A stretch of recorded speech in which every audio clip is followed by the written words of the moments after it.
Somos Refugiados Unidos, la voz de tu silencio, porque tu voz tiene derecho a ser escuchada. Mira, para ellos poder vivir tranquilamente aquí en la isla es esencial para aprender idiomas. Aquí uno debe de saber papiamento,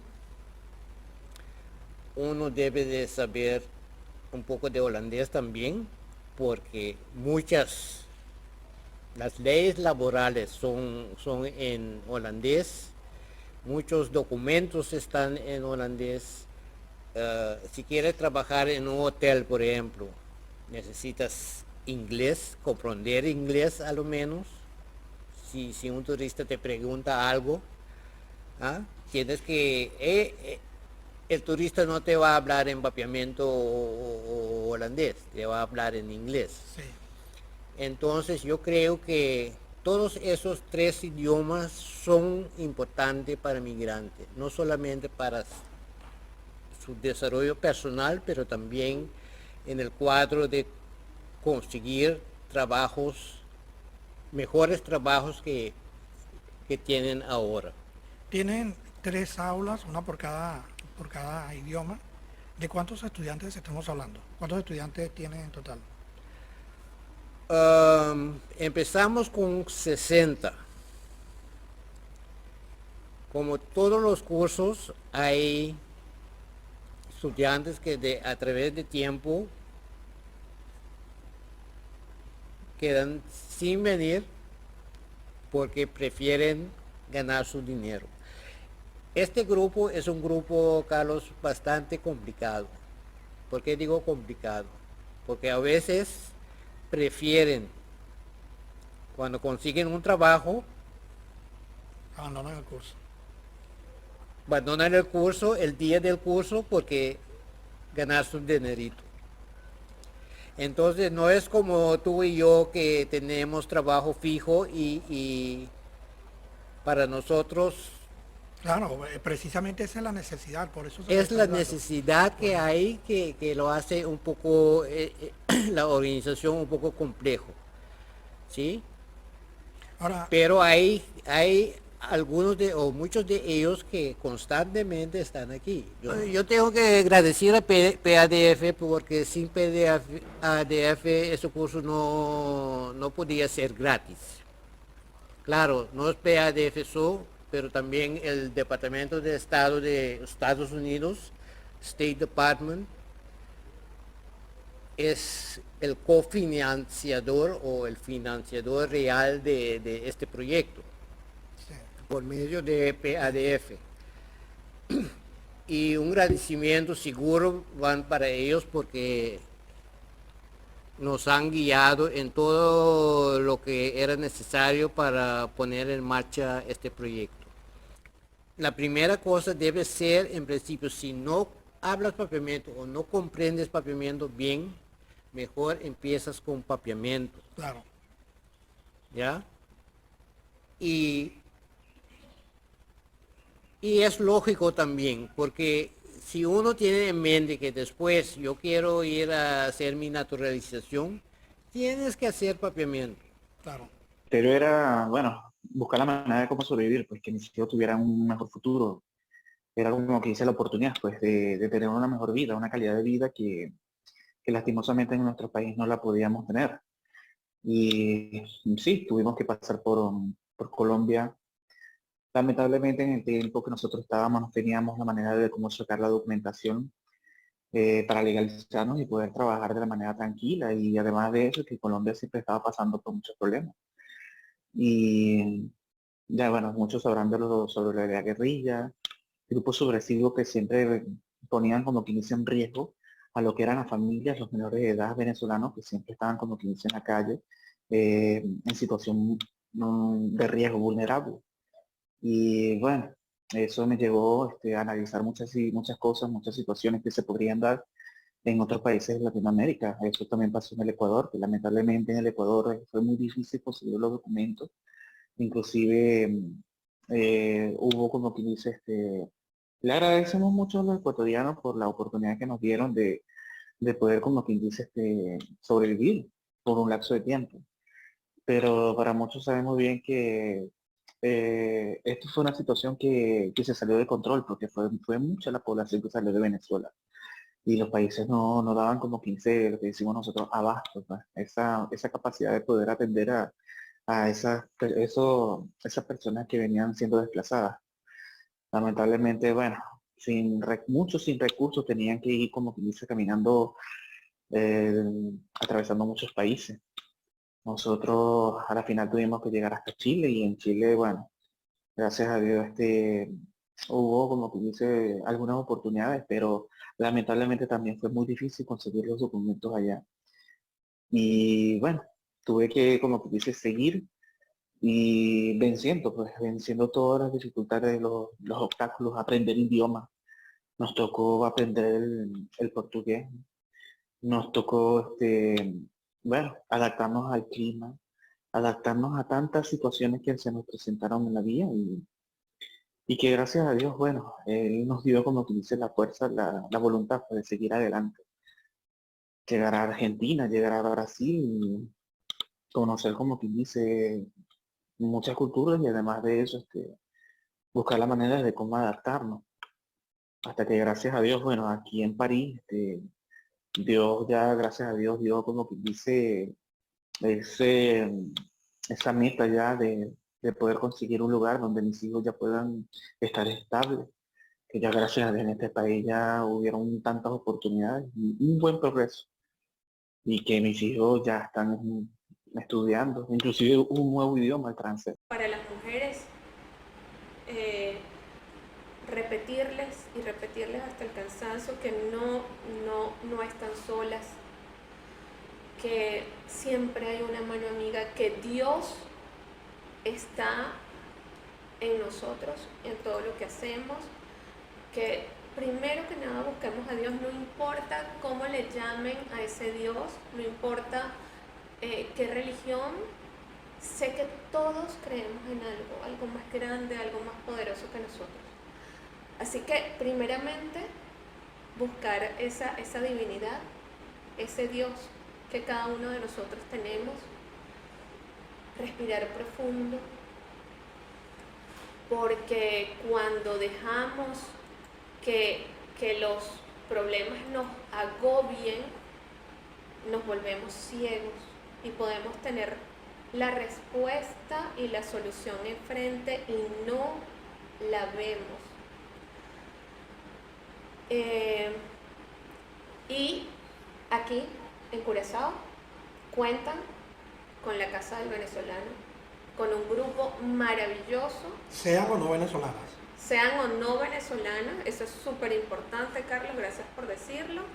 La Casa del Venezolano atiende a migrantes de toda nacionalidad y a toda la gente local que quiera venir aquí.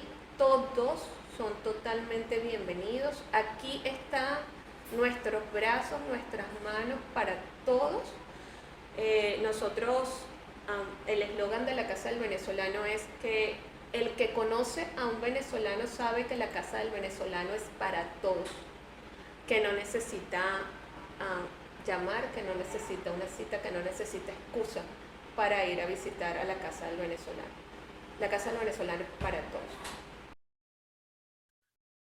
Primero vean alrededor, pues, miren alrededor. Alrededor hay personas que luchan por ti, que pueden luchar por ti, que pueden ayudarte en muchos sentidos, y que personas o recursos o lo que sea. Y mirando alrededor, vemos el entorno que tenemos, que de repente puede ser muy duro, porque estamos en una situación que de repente nos está tocando esa situación que es muy dura, pero mirando alrededor podemos conseguir recursos que nos pueden ayudar a salir de esa situación. O simplemente podemos conseguir un apoyo, un abrazo, un amigo, o una idea, o lo que sea. Y quiere mucho a su familia, aprovechar al máximo la familia si están con ellos, o si tienen la oportunidad de tenerlos cerca, háganlo. Y por lo menos un mensaje alentador, yo creo que nosotros todos tenemos una capacidad increíble, impresionante para nosotros salir adelante, y aunque la situación se vea turbia o fuerte en estos momentos, tú tienes muchas herramientas para salir de esa situación y salir adelante con lo que sea, con lo que salga. Respira mucho, tenerle como que da mucho en cuenta de las cosas básicas de la vida, como el camino en un parque, como el ole una flor, como ver un animal jugando, lo que sea. Eso es muy importante porque a la larga lo que vivimos nosotros es lo que en realidad nos queda. Entonces, eso, pues tenemos una capacidad impresionante. Cada persona tiene una capacidad impresionante, un brillo impresionante. Solamente tenemos que tratar de sacarlo en el país que esté. Las circunstancias y los conflictos, los problemas siempre están. Aquí en este país es complicado, muy complicado emprender, o muy complicado tener una estabilidad, pero sin embargo luchando y esforzándose uno lo tiene. Y como mi situación puede ser buena, también puede ser mala, como la situación de una persona que está en Venezuela o en otro país también puede ser muy buena en ese momento y al día siguiente es mala. Cuestión de buscar una adaptación, y querer nosotros mismos luchar y hacer como un engranar. Son familia, darse duro y pensar en las soluciones y no los problemas. Y para adelante. Justamente, y disculpa que te interrumpa, pero en las noticias de ayer salía que el gobierno de Holanda recomendaba a las ABC prepararse porque viene más éxodo. Eso es algo que está existiendo desde hace más de 5 años y nunca se han querido preparar y nunca han querido crear una herramienta y un proceso para, de manera ordenada, coordinada y respetando los derechos humanos, podamos manejar el éxodo de los venezolanos, incluso de otras nacionalidades. O sea, los gobiernos y algunas instituciones y organizaciones se hacen, no sé, la vista gorda para no asumir la responsabilidad y andan con el juego que si es Holanda, que si es Curazao, pero igualito siguen llegando y en vez de integrarlos, como por ejemplo lo ha hecho España, integrar a estos inmigrantes a la economía y a la vida diaria de Curazao, se ha creado una situación de irrespeto, de violaciones, de no unión, donde ha crecido la xenofobia y donde lamentablemente han sucedido y siguen sucediendo muchos casos que no son justificables ante los ojos de nadie, ante las leyes de nadie, ni siquiera las de Dios. Sí, bueno, mira, bíblicamente no debemos tomar la venganza en nuestras manos, bíblicamente, porque Dios mismo hará justicia. Dios mismo hará justicia para ese. Cuando hay injusticia, Dios es un Dios de justicia y Él hará. Y Él sabrá, y Él sabe, y Dios sabe cómo lidiar con esa persona. Y a veces no sabemos los motivos. Dios sabe todos los detalles de cada situación. Correcto. A veces, por ejemplo, yo te voy a hablar de un ejemplo que me pasó hace poco. Una señora se quedó parada con un carro enfrente de nosotros y bueno, no hay manera de hablar con ella porque pasamos de un lado y yo le digo, yo hago así para ver si todo está bien, si todo está ok. La señora se puso se puso roja, rabiosa, porque ella pensaba que yo le mostraba así porque ella estás haciendo correcto en pararte ahí en el tráfico. Totalmente, yo tenía un motivo, como si, ok, o estás bien. Yo quería saber si estaba bien, pero ella está en una camionetota parada allí en medio de la calle. Yo digo así como que, todo está bien, pero ella me entendió al revés. Y ahora, ¿qué voy a hacer? Yo no puedo ir a bajarme del carro Uy, quizás entendió, es qué bien, qué buena camioneta, perfecto, qué bonita. no, que qué perfecto que te quedaste parada Sí, allí. sí. No, pero la señora se puso horriblemente rabiosa. Entonces ya todos los motivos de todo el motivo de uno, de los hechos, Dios sabe Sí. qué pasa. Es el mejor testigo. Sí, entonces él conoce los pensamientos, el corazón. Entonces Testigo y él, juez, por eso no hay que olvidar. él es el juez, Sí. él dictará. Sí. Man, él es un Dios de justicia y de verdad que tenemos que, a veces, de verdad, dejarlo en manos de Dios.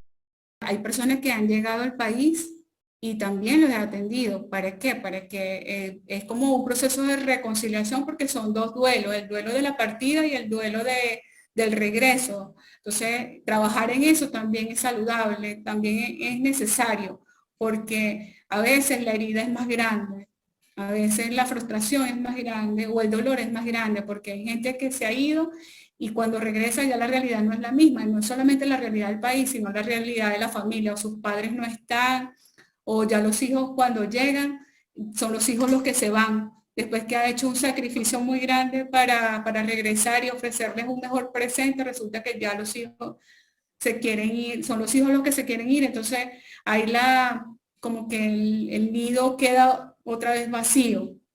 Trabajar en eso, fortalecer el vínculo, reconstruir el lazo que fue interrumpido por la migración forzada o a veces también hay gente que se va porque, bueno, le salen oportunidades profesionales, empresas que se los llevan y les ofrecen oportunidades de evolución y de crecimiento. Entonces, Pero que dejan un disfrutar incluso, Que dejan un claro, duelo. claro, porque claro, es el duelo porque tienen que dejar a su familia, tienen que dejar igual a la historia su creencia, dejan su mundo aquí. Entonces, ser capaz de gestionar eso y de gestionarlo asertivamente, bueno, ese es el reto que hay que plantearse. Y la gente lo tiene que vivir. Ser capaz de, independientemente de las circunstancias por las cuales decida irse, tener claro que fortalecer el vínculo con la familia y sanar esa historia es importante, independientemente que decida quedarse, decida regresar o decida llevarse a la familia, porque cuántas personas no se han ido en combo, es decir, se ha ido toda la familia y donde llegan terminan separándose, terminan fragmentándose la familia, porque cambian es de geografía, cambias el escenario, pero las dinámicas son las mismas. No hablemos de plano. ¿Qué piensas sobre la idea de recoger en un libro dedicado a esta problemática? Recoger relatos de personas en esta situación y exponer allí no solo sus dificultades, sino también tus reflexiones respecto a lo observado en cada caso. ¿Es un tema, un tipo de libro de relatos cortos que te llamaría la atención? Sin duda. Antes he mencionado que para mí el centro de mi narrativa es el que sufre. Los que sufren, ¿no? De hecho, yo creo que en casi todos los libros el problema de la migración está de alguna forma representado. Estoy pensando ahora, por ejemplo, en Nobres y Igual sin la lluvia. En la parte de Marruecos, por ejemplo, hay varios cuentos dedicados pues, a la gente que cruza el estrecho de Gibraltar en barcas para llegar a la península. En casi todo lo que hago, esta problemática está recogida. Lo que no he hecho todavía es dar el paso y dedicarle una obra entera a este tipo de situación. Pero desde luego es algo, a ver, un escritor yo creo que si tiene alguna obligación es tener los ojos abiertos. Y si tiene los ojos abiertos, el problema de la migración es ineludible. Es ineludible. Entonces, escribir y que eso no salga por algún lado, pues es realmente complicado. Es que está ahí, como la pobreza, como muchísimos otros tipos de sufrimiento, ¿no? Sí, recordemos que los procesos migratorios están acompañados de un duelo psicológico, que es el duelo de pérdida del país, de la cultura, de la identidad, que es tan importante, ¿no? obviamente de las relaciones familiares, de la gastronomía. Y en el caso venezolano yo me atrevería a mencionar, a indicar que es un duelo que tiene una peculiaridad un matiz muy diferente al duelo que pueden vivir gran parte de los inmigrantes a nivel mundial, ¿no? O sea, ahí existe un fenómeno, y es que en cierta forma yo cuando recuerdo a Venezuela, yo la asocio con la Venezuela de mis padres, ¿no? De la generación de mis padres, la Venezuela de mi infancia, de la niñez, de la adolescencia. Y para mí es muy difícil asociar Venezuela con la actual Venezuela. O sea, yo debo ser en eso sincera. Y yo siento que hubo una muerte del país antes de mi partida. Entonces, el duelo migratorio, yo podría decir que es el duelo de pérdida de Venezuela, que estuvo dado en ese proceso de autodestrucción del país de esos 20 años de socialismo revolucionario. Entonces, cuando yo pienso en el duelo migratorio, es muy distinta mi experiencia psicológica a la que puede tener, por ejemplo, un inmigrante dominicano en Canadá o un inmigrante ecuatoriano en Nueva York que extraña la lengua, la comida, la familia, porque yo lo que extraño es un país que dejó de existir hace mucho tiempo. Y un concepto, una imagen de un país que además modificó esa percepción que nos teníamos del gentilicio, ¿no? Porque yo recuerdo, por ejemplo, y fue una de mis experiencias más interesantes a nivel psicológico, es como la percepción de las personas hacia mí como venezolano fue variando en la medida de los años, pues, o sea, me refiero en el exterior, ¿no?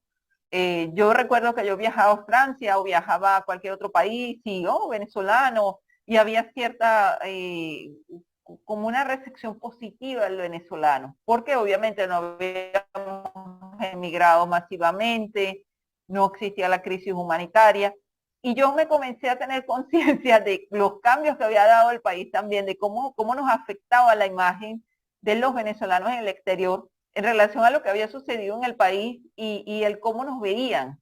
Cuando yo estaba en Estados Unidos y comencé a sentir el racismo, el xenofobia de los propios latinoamericanos, de mis compañeros latinoamericanos. Y eso fue algo, pero que era un contraste con la imagen que yo tenía de mí misma, o la imagen que yo tenía de que es ser venezolano, de cómo nos veíamos los venezolanos, pero que yo igual me sigo viendo de forma positiva, indistintamente pues, de los prejuicios que puedan existir, porque tienes esa Venezuela, yo todavía vibro mucho con esa Venezuela de mis padres, de la Venezuela responsable, próspera, trabajadora, que vibra en positivo, y que al mismo tiempo pues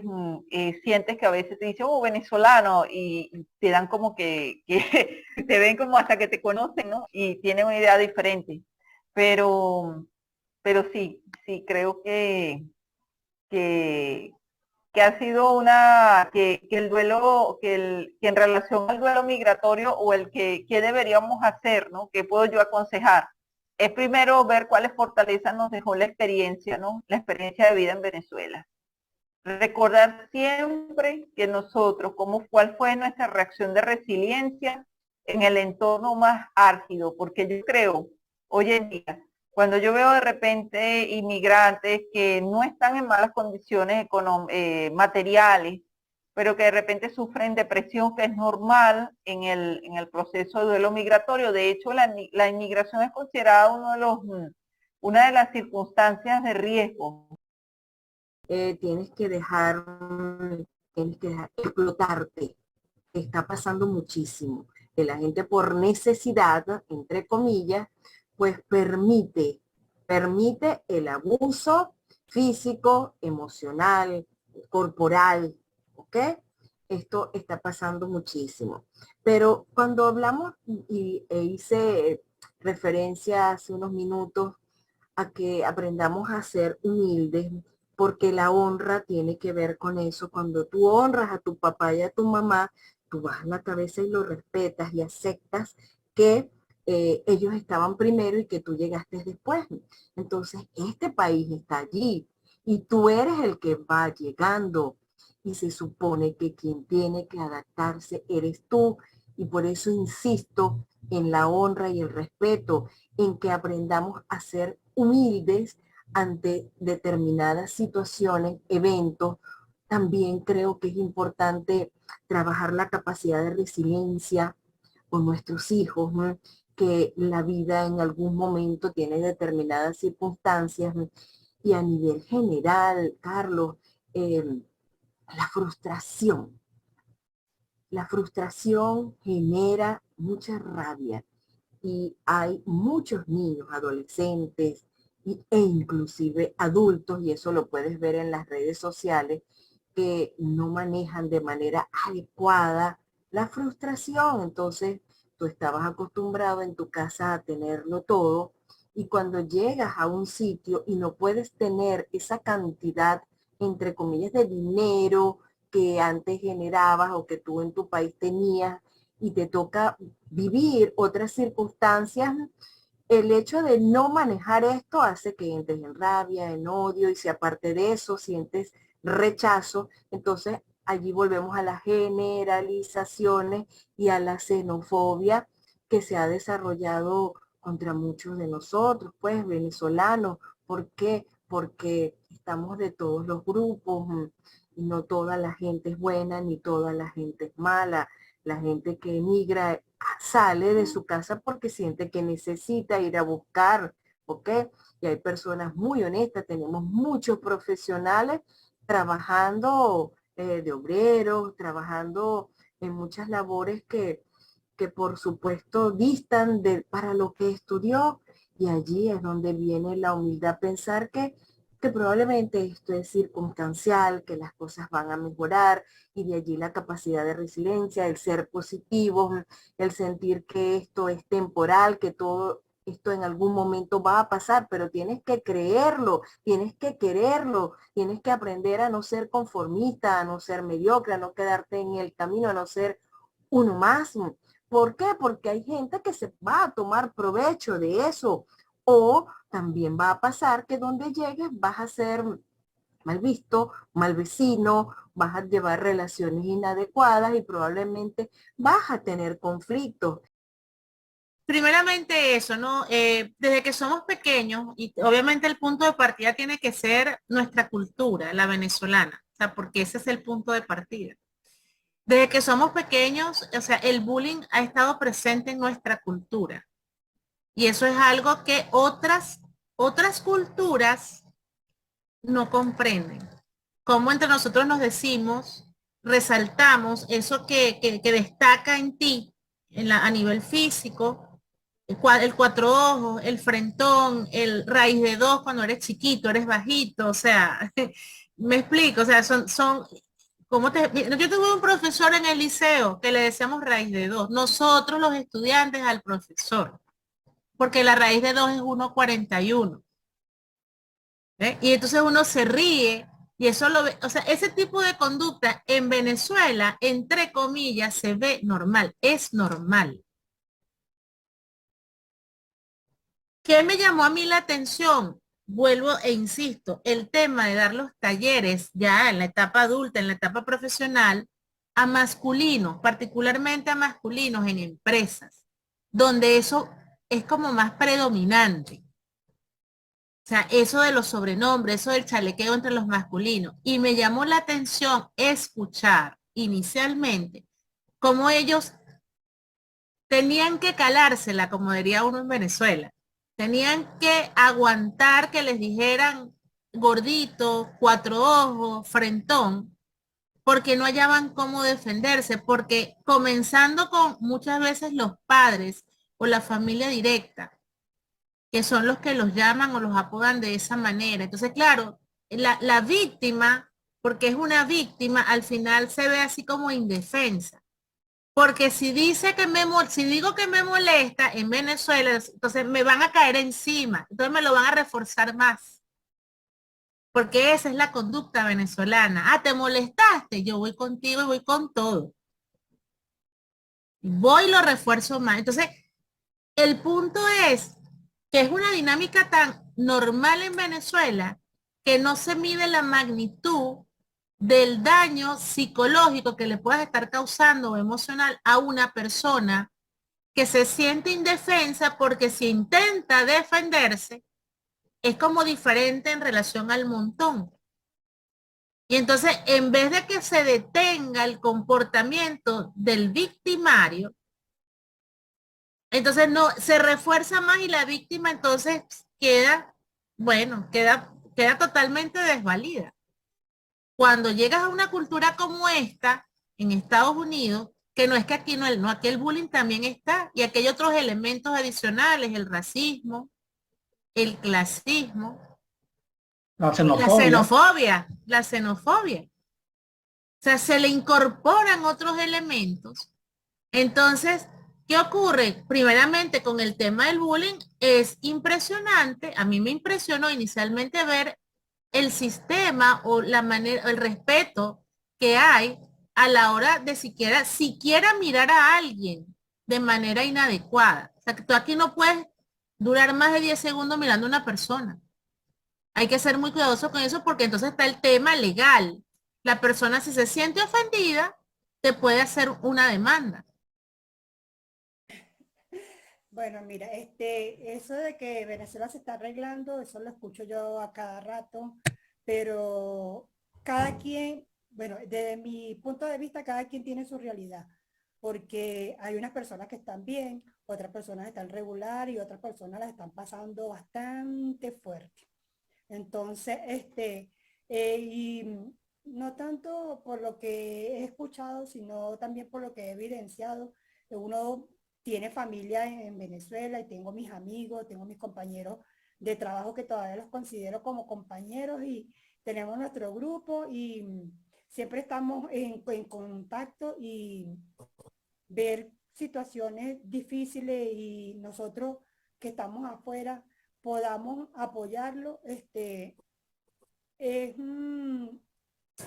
Me hace pensar muchas cosas, de que en sí Venezuela no está completamente bien, pero estará en proceso, va en un proceso, pero todavía falta, porque la parte del reconocimiento del salario del trabajador no está acorde con la realidad de la vida que se está llevando allá. Entonces, decir o asegurar que Venezuela se está arreglando es para algunas personas y para otras no, porque es una realidad que están viviendo. Cada persona vive su realidad. Y bueno, siempre le pido mucho a Dios que en verdad tome la rienda de nuestro pueblo y surja de nuevo, porque Venezuela es una potencia tanto en las personas como en su tierra. Entonces no merecemos estar como se encuentra, porque Venezuela es una tierra bendita y merece resurgir de nuevamente, y que todos estemos a la par, o cada quien viva dignamente como se lo merece. Nardi, desde tu punto de vista.